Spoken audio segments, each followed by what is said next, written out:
Can I take just a minute to clarify one point here? About why and how socialized medicine enslaves the doctors.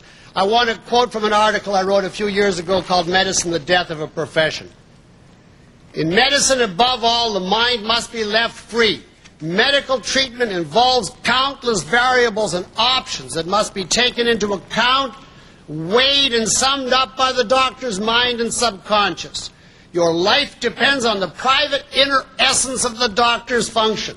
It depends on the input that enters his brain and on the processing such input receives from him. What is being thrust now into the equation? It is not only objective medical facts any longer.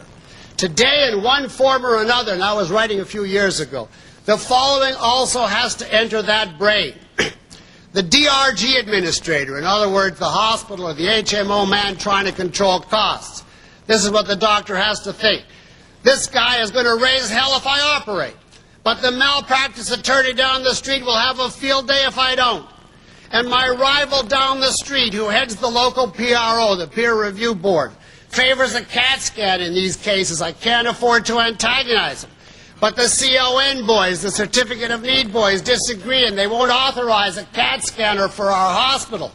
And besides, the FDA prohibits the drug I should be prescribing, even though it's widely used in Europe, and the IRS might not allow the patient a tax deduction for it anyhow. And I can't get a specialist's advice because the latest Medicare rules prohibit a consultation with this diagnosis. And maybe I shouldn't even take this patient, he's so sick. After all, some doctors are manipulating their slate of patients. They accept only the healthiest ones. So their average costs are coming in lower than mine, and what's going to happen to my staff privileges?